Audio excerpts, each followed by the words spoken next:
Well, guys, I just received a package here from REI.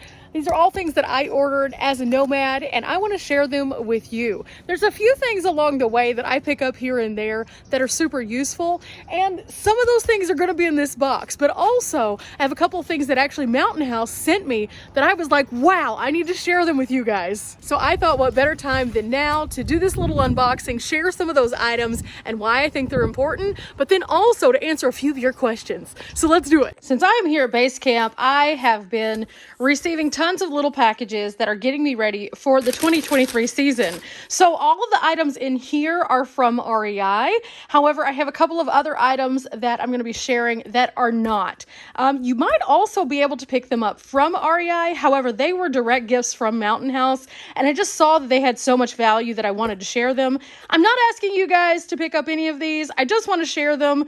But first, let's get to our question of the day, number one. Now, the reason I wanted this to be our first question is because I get asked this a lot. And it basically says, do I ever want to travel outside of the US? And then also, how would I do so? Would I do hotels? Would I fly there? Would I bring my van? What is my goal? Now, to this I say, yes, I would love to travel outside of the country. However, there's a few things that might be a little bit different on what I choose to do versus what somebody else might. Now, initially I thought, ooh, let's fly over, stay in hotels, go do all the cool stuff. But then I started watching more and more YouTubers who are actually shipping their vans abroad.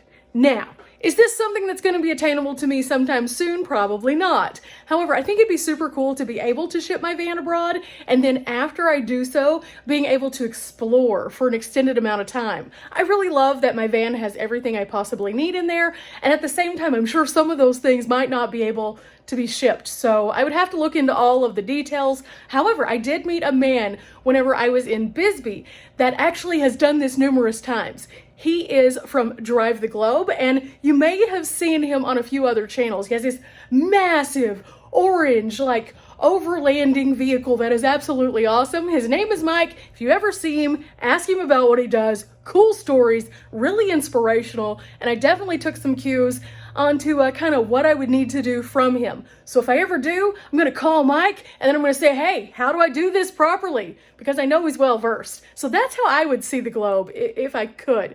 Well, the world rather. Okay, and since we answered that question, it's time to dive into our first item. Let's pull this out. What is it? This is a brand new LifeStraw water bottle that has a filter. You've seen me document my struggles on debating between LifeStraw and Sawyer. Both are great products. Both have amazing water bottle systems, but I was really excited about this one. And the reason why was because I kept seeing really positive reviews about this. I've met several people who carry them around and just swear by them. And I really liked the size of the actual container itself. So we're going to get that out and look at it a little bit more closely. Now, for those of you who are like me and have been looking for a water bottle that has the ability to filter, here are the specs on this one. It weighs 8.2 ounces. It holds 34 ounces of fluid. It measures 9.6 by 3.6, and it is a BPA-free container. And then one of the things that I really like about LifeStraw and other kinds of products now is they are starting to put more and more QR codes on here. So it also shows you to the website so you can get more information.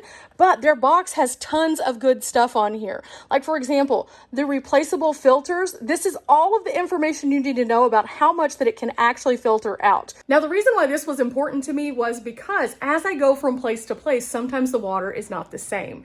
And you'll start to notice that as you drink water from different spigots and spouts, you get these weird tastes going on kind of, and sometimes just filtering the water can fix that. So I really wanted something that was handheld. Not to mention, if I ever am in a pinch, I can use this water bottle and directly load it from open sourced water, which means lakes, streams, rivers, things like that. Now, am I probably going to do that all the time? Absolutely not. However, I do want to be able to filter the water that I am physically consuming a bit more, just because I feel like that's going to make me have overall better health.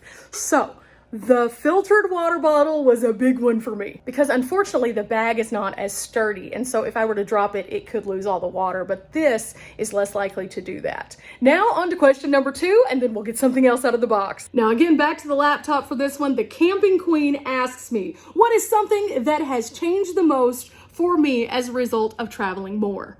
so many things. Where do I even start? I think realistically, the best place for me to start is to talk about the mental impact that travel has had for me. Whenever I first started out to traveling, I was kind of in a weird place in my life. I had been working a job that, even though I really liked it, I'd kind of gotten to the top of where I could be. I felt kind of like I was boxed into my living situation, and overall, I wasn't super satisfied, nor was I super healthy. I felt like I was a part of the rat race, if that makes sense to you. I was constantly just going in a big cycle of circles. I was putting in all this effort, but at the same time, not really taking from that for myself. And I just kept pushing out into the universe for others, all the while not really receiving that moment to just breathe. And so whenever I started traveling, I did it for myself. I did it for my own growth. But along the way, somewhere, something switched. And then it became something that not only was positive and healthy for me, but also it gave me all of these experiences that I'd never even thought were possible. And so for me, the reality of what was versus what is has completely shifted in the 6 years of travel now. And it is wild how different it is. Back into the box we go to pull out another mystery item. And on this one, we're pulling out some socks. But these aren't just any socks. These are actually Smartwool socks. Now, one of the things that I learned along the way was that your feet are one of the most important things that you can take care of. And whenever you're out and about and you're being super active, especially, you want to make sure that your feet always are kind of in a little happy cloud of pampering. And so wool is super good for that because it actually helps with the moisture on the foot. It also reduces the inflammation that you'll get in your extremities as you're going about your daily day, especially if you're out hiking. And I really, really like wool socks now. So I had to pick up a couple of pairs, and these are just some basic black ones, nothing too exciting or anything, but I wanted to get a couple new pairs. I try to really do this every opportunity that I get so that I can make sure that I'm keeping my good foot health going, but I also have a series of other things that I do to protect my feet that eventually at one point we'll go into a little bit more detail. But these are awesome. Now, for the longest time, I refused to commit to getting wool socks because they're more expensive, and I just couldn't justify spending $8 or $12 for one pair of socks. However, whenever I've been out hiking in like a cotton-based sock, I definitely feel the difference, and I can absolutely tell you that a wool sock is going to be worth the value over time. Now, a cotton sock will continuously slightly shrink or start to just like fray very early on in its life cycle. However, wool socks tend to last a little bit longer, not to mention on cold nights, I can put on wool socks and they keep me so cozy. So it's really nice. As we come back to the computer for question number 3, Cody the Lumberjack has asked if I have walkie-talkies. Now, I think I've covered this on the channel previously, but I definitely do. I like to use Midland radios. They are super good. They're easy, they're affordable, and they're very economical. And if you're traveling with more than one person, it definitely makes your life so much easier. In fact, throughout the entirety of the summer, I had great communication with Riley as we were caravanning through the Pacific Northwest. Our cell phones didn't have service, but guess what? Our Midland radios certainly did. Back to the box we go, and in for this guy. But what is this? Does it make a bit more sense now? I really wanted to get one of these because I previously was carrying around a ski mask. And the ski mask, it wasn't the greatest for what I needed. And this is a different kind of material. Let me show you the difference between what I had versus what this is. Okay, so this is what I had. And as you can see, I've kind of torn it just a little bit. It is nice, but at the same time, the eye holes don't feel super even, and them being connected here has always been kind of weird for me. So I didn't love this, and as you can see, it kind of shifts even as I'm talking. But this gives me a lot better coverage, and the material actually feels better. It has a little cutout kind of for my nose, so it fits better. I have a nice open space for my face, and check this out. I can wear this during the day. I can wear this on a super cold day, and also protect my eyes. That is a win. Now, REI has several of these, and you can wear them a variety of different ways. I wanted this one because it was one of the lesser expensive ones. I wanted to try out this style before I really got super excited, but it's made out of polar fleece. I have a tiny, tiny head, so I actually ended up with a small medium, and as you can see, there was plenty of room still in there. And you can also see that it has some information about where this is going to thrive in both activeness and also climate. There's some cool information on here. I was super excited about this. Ready for winter time, definitely now. And I can wear this when I sleep. I can wear this whenever I'm awake. I can wear this when I'm active. And so I'm just gonna put this into my cold weather kit and I'll call it a day. Our next question comes in from Clinton. And Clinton asks, do I have any regrets? Now, I have had a lot of experiences along the way, and realistically, I am a person who says, no, I don't regret anything. All of the things that I've done along the way have brought me to the place that I am currently, both mentally and physically. Now, there's a few things that I've learned from, definitely, but would I change anything? No, I would not. Back into the box we go, and oh, there's a couple things in here. Let's get this one. What is this? This is actually the RFID Safe Tech Slider Wallet from PacSafe. I have been eyeballing one of these for a while, and so while I was going ahead and placing an order, I thought, why not? This is to protect me from all sorts of crazy things that happen out in the world, especially this time of year. People seem to be a little bit more fraudulent, so this is going to keep me nice and safe. Now, you might be saying, how is this little tiny black thing going to keep me safe? And if you haven't seen one of these, they're really cool.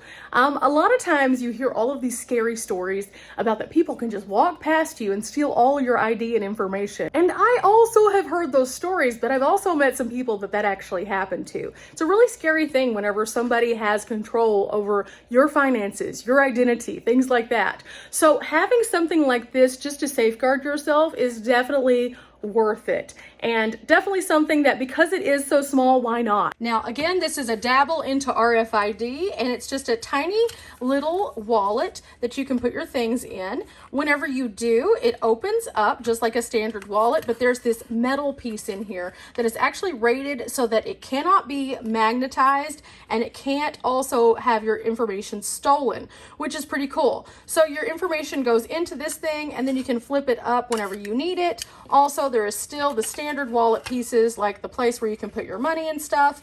I'm not sure if I'm going to keep this one or if I'm going to end up upgrading it eventually, but I thought this was a good place to start because this was a very affordable RFID.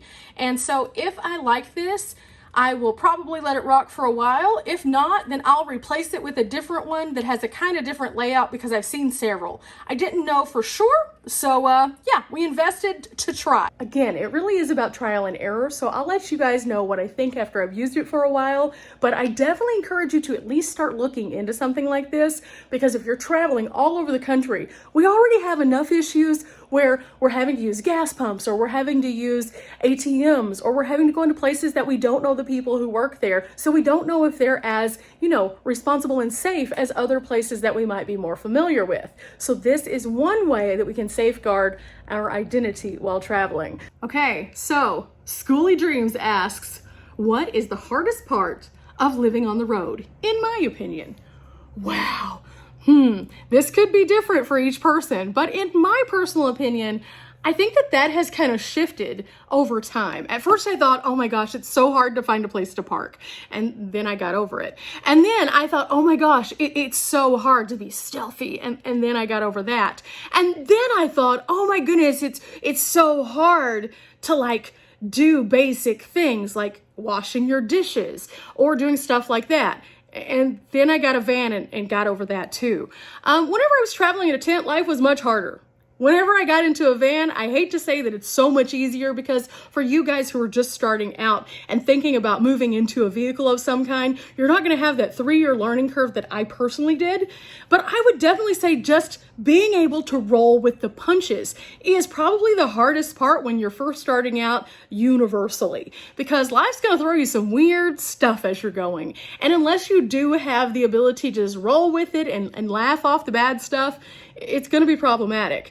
I think that was the hardest part, is just one thing after another, after another, after another, until I just got the hang of it and was like, okay, it is what it is. My stress level has gone way down, even on tragedy days where bad things happen. In fact, you probably saw in my Pacific Northwest travels, several weird things happened. And instead of getting all, like I would have previously, I was just kind of like, okay, there's nothing I can do about this. It's time to move on and do something different. And yeah, I hope that answers your question. Okay, back to the box we go, and we're gonna pull out maybe the last thing in here. Let's see, it is the last thing. Okay, we're gonna pull out this. And I think you can see what it is, but let's go open the box. Now I have to say, this one right here has a special place, and it only was a recent thing that I discovered that I actually needed. Now, whenever I added my roof box to my van, I now have this extra area I can store things. So I decided I needed something that I could store some of those things in. So REI is a great place to pick up these guys. But what are these guys? These are all dry bags. I got the variety pack. They have 3 of these in the pack, so you have a variety of different sizes. And so what I can do now is I can put things that I don't need to have any kind of moisture inside of these, and then I can put them in my roof box. And that way I can keep things a bit safer and more secure and not all over the place. So for example, if I have a super heavy jacket and I am traveling through an area that I don't necessarily have to have that jacket, I can scrunch it down and put it in here and buckle it in, and then it can go in the roof box and I don't have to worry about it. It's not going to get weird. It's not going to get wet. It's not going to get musty. It's going to be just fine. On the other side, I can also take one of these out, and if I go on a hike, I can take one of these and roll it into my backpack.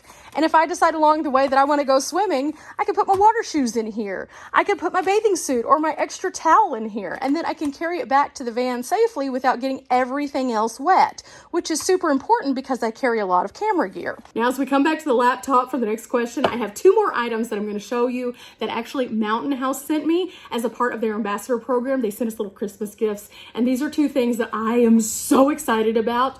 But first, we have a question. This question comes to us from Carrie, and she asked, when you travel, do you have issues with men being weird? Well, Carrie, I have a story for you. Whenever I first started traveling, I thought this was going to be much more problematic. It's kind of like the same thing as you think whenever you hear as a kid, quicksand, quicksand, quicksand. As an adult, you think you're going to encounter so much quicksand, and then you don't really. It's kind of the same thing with the weird men. If you are aware of your surroundings, typically people are less likely to bother you if you are prepared. I know that sounds really weird because you're thinking, oh, well, even if you're prepared, people could come up on you. But I've learned that typically if you are paying attention to what's going on, you avoid it altogether. In the entirety of almost 6 years now, I've only had 2 weird encounters with weird men.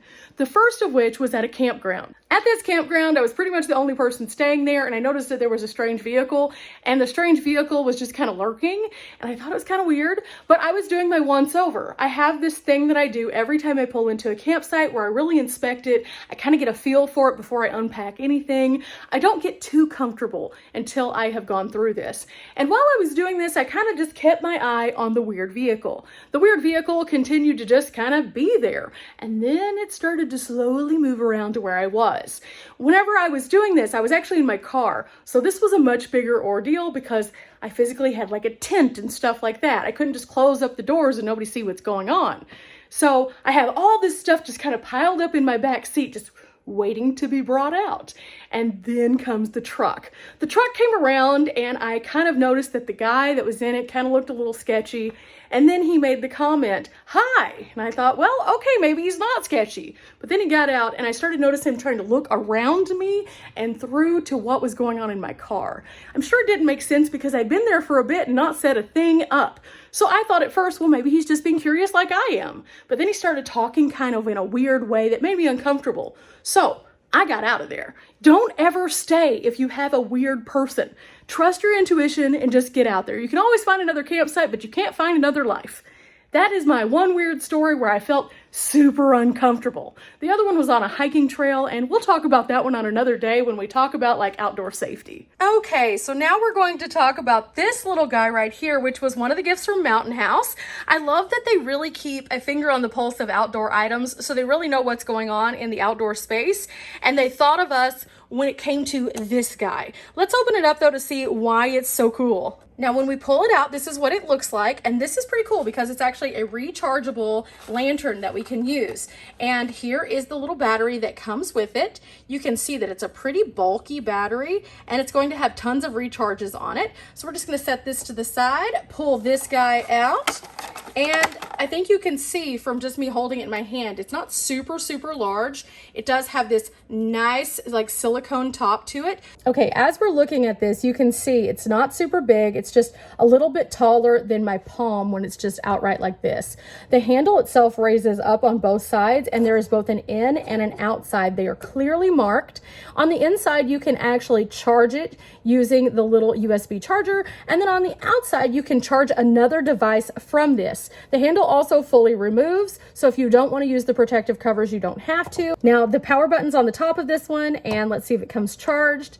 It does not come charged, so I'm gonna have to charge it up, no big deal. Now, also inside, there's this little tiny thing that you can put it on and it'll sit upright, or there is a clip here so you can hang it inside of your tent or on like a daisy chain or something like that also, which is kind of cool. And then it comes with your charging cable, of course, and then also a little bag to keep it nice and secure, which again, in van life, anything that has a little thing that I can put it away, super, super nice for organization. Now, as we move back to the laptop, this is a big one. And I thought about putting this one on my personal Q&A because it also applies to that. However, I think that you guys who are interested in the van life side also will encounter this. So why not put it in here? Okie Adventures asks, how do you deal with haters on the internet? They also say, I know the more and more popular a person becomes, they have more and more people who are miserable haters. I mean, yeah, I think with any kind of like job that you do on the internet when you're a public face, people are going to have something to say. The key is to just be your authentic self and be okay with that. And I've seen several YouTube creators who are quite large who are like, I don't even touch the comments. I still try to go in and answer my comments. Sometimes I'm a bit delayed, but I still like to have that interaction. But you do have the right to censor certain words that are bothersome to you. And I would encourage you, especially if you are wanting to start a YouTube channel, to first and foremost, if there are words that are offensive to you, just put in filters for those. Next up, I would say that if somebody has something hateful to say, just take the comment away. I know there's a lot of controversy about that also, but at the end of the day, if it's not promoting positivity, you don't have to do it if it bothers you. And so you can do that rather than limiting all comments and just saying, I don't want to hear anybody's like comments back. Just take it with a grain of salt. Be confident in who you are. Be your authentic self. And if something really, really bothers you, delete it. And if somebody gets mad at that, well, they can create a channel and somebody can send them those kind of messages. That's all I have to say. Okay, so this is going to be our last item that we look at today. This is another gift from Mountain House. Again, Mountain House just has treated me so well, and I'm so appreciative to them for this season. This is really cool though. I had been eyeballing one of these for a bit, but I didn't even know which one to get. And so I was super happy when I saw this. This is actually a Leatherman. And if you've never seen a Leatherman before, I get to show you the first time. Oh my goodness. This thing is awesome. This is the Leatherman that they sent. And this thing is amazing. So one of the things that I've noticed as I'm traveling is that there's a lot of times where I need something that's a quick grab and go, but at the same time, smaller items that are this size tend to get lost in the vast abyss of my van. So the Leatherman has something that will help it to not do that. It has this carabiner piece to it. So I can actually clip this to things. So for example, if I need to go hiking, I can clip this to my hiking pack. If I am in the van, I have some toe strap areas that are still attached for securing items, and I can clip this to those also, so I can have it where it's super easy to access. But what exactly is a Leatherman other than this just like little clip thing? Is it a knife? Is it a screwdriver? Is it a pair of pliers? It's all of that and so much more. In fact, this one multi-tool can do so many different things, and I'm gonna have to extensively read through the book to know all the features, but let me show a couple that I noticed whenever I first got it out of the box. Okay, first and foremost, of course, you see the size of it, nice size, but then it actually does a few different things. It opens up, and when you open it up, it reveals the pliers, which can be used for a variety of different things. Now, a lot of people use these when fishing, but also you can use these for just like general things. So I'll be using these around the van. Now, whenever I open it up, there's actually a bit here that somehow I think pops out. I'm not exactly sure yet, but this is a screwdriver bit. There's the little Phillips here. Additionally, though, whenever you fold it back down, into its original position. It locks back in. And then there is a knife that's right here. Super handy because I always am in need of a smaller knife. So this is going to be a good one to grab. Not to mention I can use this as part of my self-defense kit also while I'm out and about on hiking trails, just in case. And then as we're moving over here, we can see a couple of more little things in the sides. Again, I'm gonna have to look through the book to see everything that is included in this, but wow, this is epic. Now, living in a van, I can honestly say I am always looking for a good multi-tool because I like to have different things kind of placed in different places so they're easier to access. That will be something that will definitely be in the back cab area with me because I'm always in need of a knife, always. And I am always in need of some random pliers. And my pliers, of course, now live on top of my van in the roof box. So this is just going to be a super handy way for me to do some of those things without having to always get the ladder out. Now I have one last question and we're going to wrap up this video. And this one is one that I think that I've been asked 1,000,005 times. What is next? Well, as you can see from all of this gear, the next thing is to reload the van and get out of here. I'm going to be heading out to Arizona for January and possibly February. Not sure exactly what all I'm going to be doing yet, but I know that I'm going to be spending some time in Sedona. I'm also going to be in Phoenix. I'm going to try to do Lake Havasu this year because I didn't do it last year, and I might even make it to Quartzsite. Those are the main things that I have on the agenda for next, in addition to my projects with Nomad News Now. And so I hope that you're excited about coming along for some of those, and maybe, who knows, we might even schedule a meetup somewhere along the line when we're in Arizona. I'm still trying to work out the details on that because there's a lot of moving parts, but if I do, I will make sure to do an update video like this and then also leave some information on my community tab. With all that said, this video is pretty much finished. Remember guys, we're not here for a long time, but we are here for a good time. And now that I've been able to secure the box here at base camp, I can take all these things, put them in my van and hit the road. Till next time guys, bye!